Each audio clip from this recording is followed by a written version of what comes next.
Salut Maxime, très bien, salut à tous. Donc aujourd'hui ouais, bonjour au chat.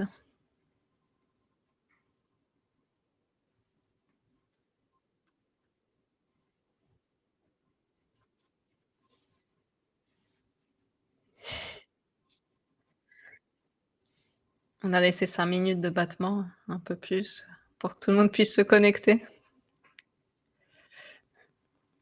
Donc aujourd'hui, en fait, on entre, dans le cœur de l'innovation et l'association entre poker et blockchain, comme promis, et on va mettre l'accent sur nos NFT.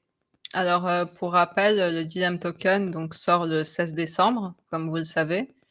Et nous lançons aussi la préparation, des préventes de nos NFT et des collections exclusives. Alors ces NFT, ce ne sont pas seulement des œuvres numériques, c'est aussi des portes d'entrée, comme vous l'avez compris, vers le stacking et le gaming et très parlant, notamment pour le poker associatif. Donc, Dilem Poker est maintenant en partenariat avec la Ligue française de poker, donc la LFP et ces collections et notre algorithme vont être très parlants pour leur compétition. Donc pour en parler ce soir, je suis avec, mon associé Maxime, avec qui on va voir, les opportunités incroyables qu'offrent, tous ces outils. Et donc en fait, notre but ultime, c'est bien sûr de créer une communauté forte où chaque détenteur, de NFT peut non seulement collectionner, mais aussi interagir, échanger, capitaliser, sur ses actifs.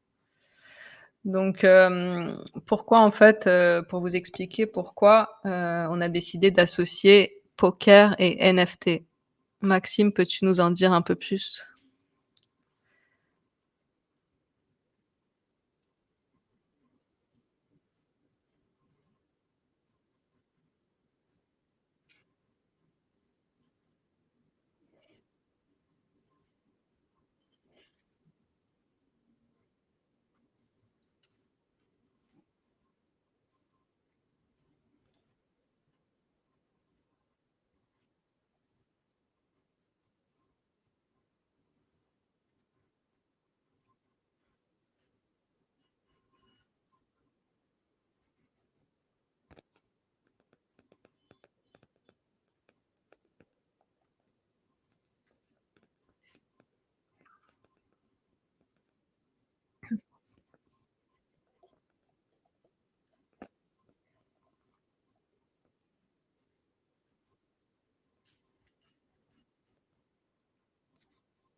Et est-ce que tu peux nous expliquer, nous préciser en fait quels, seraient les avantages, d'acquérir ces NFT en prévente avant leur sortie, finale? Alors, il va falloir que je refasse tout mon pitch parce que je vois dans le chat que Maxime parle mais on ne l'entend pas. Donc je viens d'activer seulement le micro. C'est vrai? Ouais, Ah, c'est problématique. le fameux micro qu'il faut cliquer en Oh haut à là droite là et que là j'oublie là. une fois sur deux. Du Donc je coup, vais te reposer la question du coup. qui sait lire sur mes lèvres des fois? Donc, Bah, poser. En fait, on t'a pas entendu depuis le début. Hem, J'étais content de moi en plus. Moi, je te repose la première question, du coup, pour que tout le monde puisse entendre la réponse. Alors, pourquoi nous avons décidé d'associer NFT et poker? Si tu peux expliquer, la valeur ajoutée et notre vision par rapport à ce projet. Effectivement. Du coup, je reprends. Merci à Trevor dans le chat. J'aurais pu parler pendant 1 heure dans le vide. Donc on a voulu, voilà, comme je disais, Dilemme Poker est un travail de longue haleine. Ça fait plusieurs mois, années même qu'on est sur le dossier et on arrive un peu à son aboutissement ici avec la sortie du token qui est annoncé déjà le 16 décembre, mais pas que, parce qu'il y a toute une prévision qui se porte sur 2025 avec les cartes NFT. Et donc on a cette petite excitation, ce petit stress qui monte à l'approche de savoir comment ça va se dérouler par la suite. Et effectivement, on a voulu avec Nathalie se développer au-delà du stacking poker, hein, qui à la base est le mouvement numéro 1 sur DM Poker, hein, une plateforme de stacking poker. On a voulu se développer donc aussi à l'international en se projetant sur autre chose, toujours dans le même univers, et c'est à ce moment-là qu'on s'est penché sur les fameuses cartes NFT. Donc les cartes NFT, encore une fois, ce sont des cartes numériques qui vont pouvoir être à l'effigie de joueurs de poker, quel que soit le niveau de ces joueurs, amateurs, semi-pro, professionnels, voire même des célébrités hein, qui jouent de temps en temps, pourraient très bien avoir leur propre collection sur notre plateforme NFT. Et pour encenser toutes ces cartes, on va créer tout un espace de gaming qui va permettre à chacun des utilisateurs d'acquérir des cartes, créer des équipes, s'affronter entre eux dans différentes compétitions qu'on mettra à leur disposition sur la plateforme. Donc voilà, c'est tout un projet qui va s'étendre sur 2025 et sans trop annoncer pour le moment et sans vouloir spoiler ce qui va se passer, mais très prochainement vous allez voir qu'il va se passer quelque chose concernant les fameuses cartes NFT.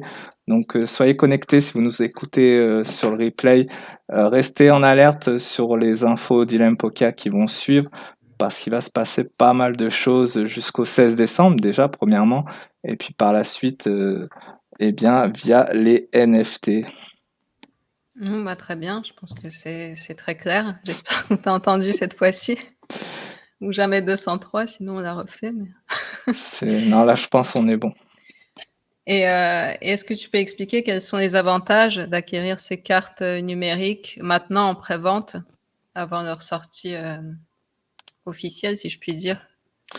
Effectivement, là, on parle déjà des préventes, ce qui va être un petit peu ce qui va se passer normalement semaine prochaine déjà, parce que pour l'instant, on est sur des préventes, mais du token. Je le rappelle, hein, il est à 3 centimes seulement si vous passez par nous. En même temps, vous pouvez que passer par nous. Mais il est annoncé à 0,045 centimes et il va sortir au public à 0,05 centimes. Donc je vous laisse faire vos calculs, mais c'est déjà, si vous êtes à la recherche d'un investissement, c'est le moment, d'autant plus que on peut le voir, hein, toutes les crypto pump en ce moment.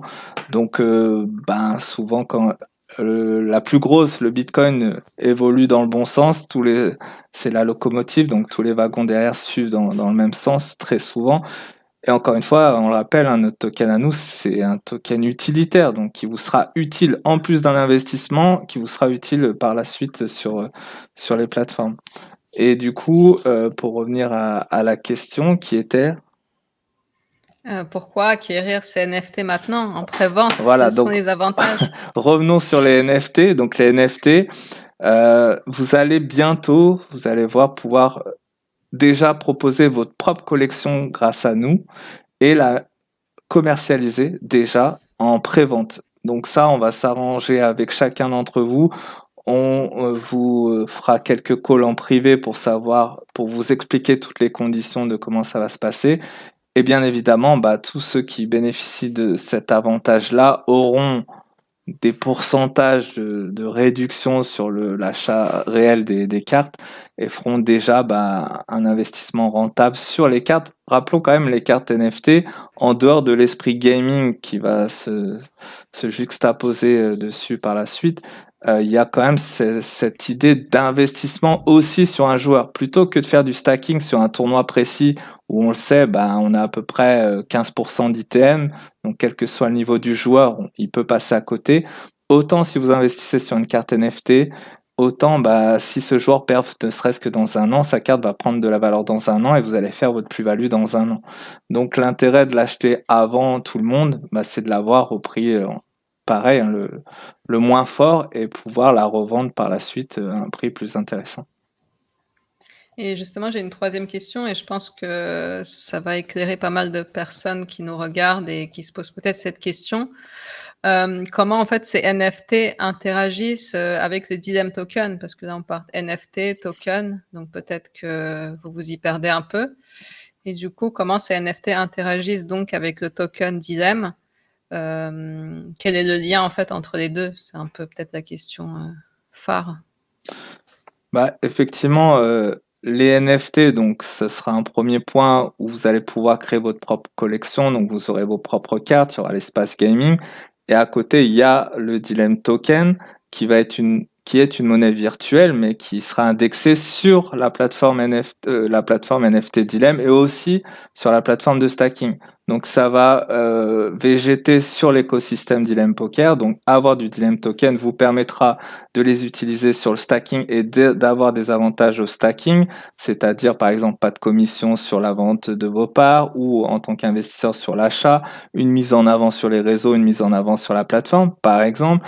Et vous allez pouvoir utiliser votre token aussi sur les NFT, avoir des compétitions gaming spéciales Dilemme Token, avoir des avantages aussi sur les NFT dans le sens où si vous êtes joueur, vous avez votre collection, vous avez encore une fois, des droits d'auteur, droits à l'image, donc vous allez toucher de l'argent sur la vente des cartes. Et Ouais, des royalties. voilà, les fameuses royalties, et ce pourcentage-là, va être en fonction aussi du nombre de tokens que vous possédez, par exemple. Donc ceux qui ont du token auront plus de retour sur investissement sur la vente de leurs propres cartes que ceux qui n'en ont pas. Donc voilà un peu l'intérêt de détenir du Dilemme Token maintenant. Et le dernier point encore, c'est le prix à 3 centimes quoi aujourd'hui. Ouais, et le Dilemme Token, donc c'est bien le carburant en fait de la plateforme qui permet d'accéder justement à toutes ces fonctionnalités. Donc ça, je pense que vous avez bien compris. Donc les NFT et le token, ça crée en fait un cercle vertueux et plus vous interagissez, sur notre plateforme et plus, vous accumulez d'avantages, et d'avantages et aussi de réduction aussi sur les prix des NFT et cetera. Donc tout ça est très lié. Voilà. Exact. On n'en a pas parlé, mais on a un invité ce soir en nom de Nicolas Voilà, Dervaux, Dervaux. patron de l'Arena Poker Camp, qu'on va présenter dans quelques instants. Et ensuite, Guess My Hand, on est déjà à l'épisode 8. On a eu notre premier perfect patch la semaine dernière. Bravo encore à toi, Jérôme, père de Valais. Mais père de Valais. Et, et on va voir si Nicolas qui est un redoutable joueur de cash game en Espagne en tout cas. Je crois qu'il a rasé tout le peuple espagnol à chaque arena. Donc on va inviter Nicolas et on va pouvoir jouer avec lui à Guess My Hand. Bonsoir. Bonsoir Nicolas. Salut Nicolas, tu vas bien? Ouais, ça va, nickel. Bon alors dis-nous tout un petit peu. On voit que t'arbores la jolie casquette Arena Poker Camp. Si tu peux te Ah, j'ai présenter la peut-être. tenue. J'ai la tenue Ah complète. oui, il y a même le pull effectivement. Si tu peux te présenter un petit peu pour ceux qui te connaissent pas. Voilà, je m'appelle Nicolas Dervaux. Moi j'ai commencé le poker en 2005, j'ai signé pro dans la team Unibet en 2008 et en 2013 il y a eu un changement de fiscalité. Soit je quittais la France, soit je continuais. Je quittais la France et j'étais encore sponsor Unibet. Soit je restais en France et j'étais plus sponsor puisque vivre en France avec le taux d'imposition, avec les changements d'imposition qui ont été effectués en 2013, j'ai préféré arrêter. Quand j'ai arrêté le circuit pro, après ce que j'ai fait, c'est que j'ai créé l'Arena. Et en même temps, je donne des cours, des conférences en Ile-de-France notamment. Et voilà, le projet Arena, ça fait 12 ans maintenant que je le tiens et je joue en cash game en parallèle, puisqu'en cash game, l'avantage, c'est que je ne suis pas soumis à l'imposition, tandis que les tournois, c'est ton lieu de domiciliation qui compte. Donc j'aurais été soumis à une imposition de l'ordre de plus de 50%. Voilà. Ça fait toujours plaisir. Ouais, c'est sympa, c'est sympa. Donc du coup, en plus, j'étais un des premiers joueurs imposés en France. J'avais été les voir quelques années auparavant, ils s'étaient foutus de moi aux impôts, ils m'avaient dit mais le poker n'est pas imposable. Et puis au final, ils ont fait une loi rétroactive. Et donc du coup, je voulais pas quitter la France parce que mon garçon était petit à l'époque et je voulais pas aller soit en Angleterre, soit à Malte, soit en Thaïlande par exemple. L'une des trois destinations où il n'y a pas d'imposition pour les joueurs de poker pro. Et puis j'ai préféré m'en rester en France, c'est pas grave, j'avais le même niveau en cash game qu'en tournoi. Et puis l'Arena est une super aventure que j'ai commencé il y a 12 ans. Et puis ça a grossi de plus en plus. Et j'en suis ravi. D'ailleurs, toi-même, tu es le coach de l'Arena, donc tu connais un petit peu le concept. Exact. Toujours une bonne ambiance. D'ailleurs, pour rebondir là-dessus, pas la semaine dernière, mais il y a 2 semaines, on avait la présidente de la LFP, qui est donc le milieu associatif, et je faisais quand même le parallèle avec l'Arena sur la population de l'Arena, qui, on est d'accord, est plutôt amateur. Alors, je suis tout à fait d'accord. Les seules petites différences, le niveau général de l'Arena est quand même un niveau général au niveau des amateurs, mais quand même élevé. C'est-à-dire, c'est tous les bons joueurs de clubs de toute la France qui sont effectivement amateurs, mais qui franchement sont passionnés. Ils choisissent le séjour Arena parce qu'ils savent très bien qu'au niveau poker, on a une offre qui est incomparable par rapport à tous les autres séjours. Donc du coup, c'est pour ça que justement, ils viennent à l'Arena. Moi, j'ai fait la LFP puisque je connais bien la LFP. J'ai aussi aidé au développement de la LFP. Donc je connais bien. L'Arena d'ailleurs était il y a pas si longtemps un des sponsors principaux dans l'histoire de la LFP, même si depuis 1 an et demi, depuis 1 an, on n'est plus sponsor de la LFP. Et donc du coup, le niveau général est encore un peu plus élevé que la LFP, puisque la LFP c'est des tournois gratuits, tandis que l'Arena, même si c'est pas très cher, ça reste quand même un investissement. Donc les gens viennent d'abord pour passer un bon séjour, mais aussi quand même par rapport aux gains, puisqu'il y a 2000 à 2500 euros sur chaque main event, il y a un contrat de sponsoring aux champions de chaque édition. Donc le niveau général est quand même un petit peu plus élevé. D'ailleurs, je pense que tu peux le constater puisque toi-même tu le fais. Des fois tu fais des pertes, des fois tu n'en fais pas, et pourtant tu as un niveau de jeu qui est quand même au-dessus de la moyenne. Donc du coup, je pense que le niveau de l'Arena pour moi est le niveau le plus élevé du monde du poker amateur francophone. Voilà. Ouais, tu m'as dit vas-y pas trop fort, du coup. Moi, tu sais, si un jour tu es champion. Vous voulez pas gagner quand même. Moi, si un jour tu es champion Arena, bon, je sais qu'une fois, de mémoire, je vais peut-être me tromper parce qu'on est déjà à 22 éditions. Je crois qu'une fois, tu as fait deuxième du général, non? Ouais, c'est ça, deuxième, ouais. J'étais pas loin. Ouais, c'est bien ça. Ouais, donc tu étais vraiment pas loin. Voilà, donc non, le niveau général est bon. Et j'en suis assez ravi. Puis surtout, ça se développe, puisque là, on a fait 600 ou 700 joueurs cette année sur 3 éditions. L'année prochaine, on va peut-être monter, je pense, à 800-900 joueurs. Donc l'Arena suit son cours, et puis la communauté grossit. Moi, j'en suis ravi, puisque mon objectif à moi, c'est avant tout de faire kiffer les joueurs de poker. Et je pense que l'Arena répond à toutes leurs attentes.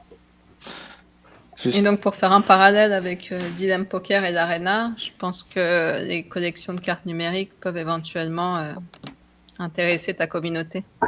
Complètement. Après, moi, comme vous le savez, moi, je ne maîtrise pas bien ce domaine-là.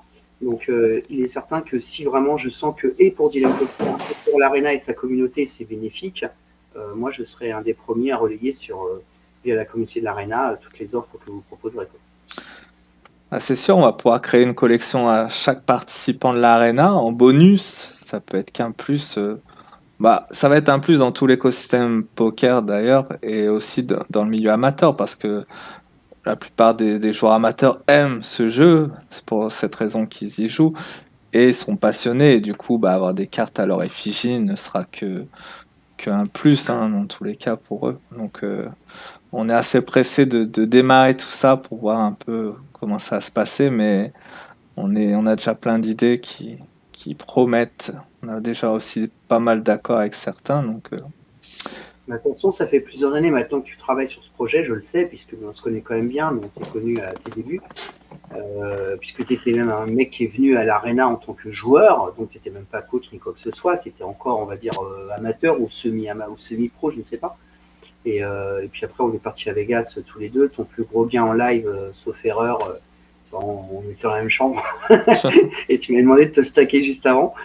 Et comme moi je faisais WSOP, bref, j'avais pas mal d'investissements. En plus, j'étais un peu en bad run. Et du coup, je t'ai dit non, et puis c'est là où tu as pris les 100 000. Et je crois qu'il me demandait juste 500 balles de stacking. T'as pas senti le truc, Nicolas? Non, j'ai pas senti le truc. C'était un tournoi à 1000, c'est ça, Maxime? À 1006, ouais. À 1006, tu m'as demandé de te stacker à 50%, c'est-à-dire à 800. Bon, bah, t'as pris 100 000, donc c'est-à-dire j'en investi 800, je prenais 50 000. Bon, bon, par contre, t'as vu, je t'ai quand même soutenu en table finale, malgré que je t'avais pas stacké. C'est pour ça que c'est le moment de te rattraper et d'investir sur le token. Tu vas encore Voilà, regretter dans un an en me disant putain, tu vois là, C'est possible. là en Moi, dès que plus, tu m'auras tout expliqué, après, je verrai. Après, il y a moi personnellement, et puis il y a engager ma communauté qui me suit, qui me fait confiance depuis plus de 10 ans maintenant. Donc, voilà. Moi, après, tout seul, je peux prendre des risques, mais après, demander à ma communauté qui investisse, il faudra vraiment que je sois sûr que tout le monde soit gagnant, ou du moins, pas que tout le monde soit gagnant, mais que tout le monde s'amuse et que tout le monde soit conscient des réalités de la situation. yes, on en parlera plus en détail dans tous les cas. T'as des dates jouer un peu au poker. de Jouer un peu à Guess My Hand. Yes, peut-être avant de démarrer Guess My Hand, t'as des dates à donner pour le prochain Arena? Donc, les 2 prochaines éditions, c'est du 24 au 28 mai 2025 et du 29 mai au 2 juin 2025. Donc, il y a un jour de battement entre les 2 séjours, parce qu'il y en a qui font les deux. Alors justement, pour ceux qui font les 2 séjours, ce qui se passe, c'est qu'on va leur offrir la nuitée du 28 au 29, comme ça qu'ils enchaînent les deux en payant 8 nuits pour 9 nuits là, je pense qu'on fera 2 fois 300. En tout cas, c'est ce que je pense. Donc, on sera complet sur les 2 éditions. Faut venir. Pour ceux qui ne connaissent pas l'Arena Poker Camp, je vous invite à taper sur Google l'Arena Poker Camp. Quand on voit sur notre site internet. Donc, c'est une formule à 550 € qui comprend en fin de compte l'hébergement pour 4 nuits dans un super hôtel 4 étoiles luxe en Espagne, près de Barcelone. Vous avez l'espace piscine chauffée extérieure, intérieure, spa, hammam, jacuzzi. Il y a tout. Vous avez accès aux conférences le matin par un joueur pro qui est donc Maxime Comte, qui est donc là, qui est donc notre coach. Et à côté de ça, vous avez aussi accès à 4 tournois et on met pour 300 joueurs, il y a plus de 35 000 € de dotation, donc, dont les 2 tiers en cash game, plus un titre de champion Arena qui vous offre un contrat de sponsoring. On va vous payer à hauteur de 1 500 € les tournois que vous voulez faire. L'ambiance est super sympa. Ce que je peux vous garantir, c'est que vous allez vraiment progresser parce que l'Arena Poker Camp a vraiment un très bon niveau de jeu. Et surtout, vous êtes à 2 minutes à pied du casino, 3 minutes à pied de la mer, du centre-ville, le Luret des Mars, c'est génial. Donc, voilà. Donc, rejoignez-nous. On ouvre les réservations le 9 décembre pour les 2 éditions. Voilà. Ok, c'est noté dans l'agenda. 9 décembre pour réserver un des 2, voire les 2 séjours à l'Arena Poker Camp. Pour ceux qui connaissent pas Luret des Mars, effectivement, c'est plutôt sympa comme destination, encore plus fin mai, même là début juin presque. Donc au moins il fait beau, quoi. Exactement. Et puis en plus, c'est très accessible. 550 €, c'est tout compris, les buy-in des tournois, avec croupier, avec du cash à gagner, les conférences avec toi, le petit déjeuner est inclus, c'est des chambres de 2 ou de 3 personnes, il y a un supplément pour les chambres individuelles, éventuellement il y a des options proposées pour la demi-pension, la pension complète avec buffet à volonté, avec une boisson. On peut aussi arriver un jour avant, ce qu'on conseille pour ne pas être fatigué par le trajet avant de commencer les tournois. Voilà, mais en tout cas, c'est une super ambiance, vous allez faire plein de copains. Voilà, c'est une aventure humaine aussi. Je suis un peu responsable d'une grande colonie de vacances de passionnés de poker. Voilà, de 20 à 80 ans. Voilà, de tout niveau, de toute classe sociale, mais à l'Arena, on est tous égaux et on est là pour passer un super séjour. Donc, c'est des vacances aussi, mais c'est aussi un bon séjour poker, un bon stage de poker. Et je suis très, très content d'être à l'origine de ça. Et je souhaite vraiment que ça dure encore très, très longtemps. Là, ça fait déjà 12 ans que l'aventure a commencé. Et on a eu peut-être 5 ou 6 000 joueurs. Donc j'espère que ça va continuer, puisque maintenant on est à 3 éditions par an depuis cette année. En plus, il y a clairement moyen de tracer en cash game pour justement rembourser le prix du séjour. Ça, exactement. Pour ceux qui ont la prétention d'être fort en cash game, donc moi je ne participe pas du tout à l'Arena Poker Camp en tant que joueur, puisque je ne participe à aucun tournoi. Par contre, au parallèle, donc on est dans un casino, donc il y a des tables de blackjack, de roulette, mais il y a aussi des tables de cash game. Et donc moi je me permets je suis quasiment tous les soirs aux tables de cash game. Donc Donc les gens souvent qui font l'arena, enfin pas tout le monde, mais certains, décident de jouer avec moi en cash game pour essayer de tenter de se faire rembourser leur séjour arena, et je leur donnerai volontiers mon argent s'ils le méritent. Bah justement, on va tester un petit peu ton niveau, tes capacités. Bon, sur une main, ça veut pas dire grand-chose, mais quand même.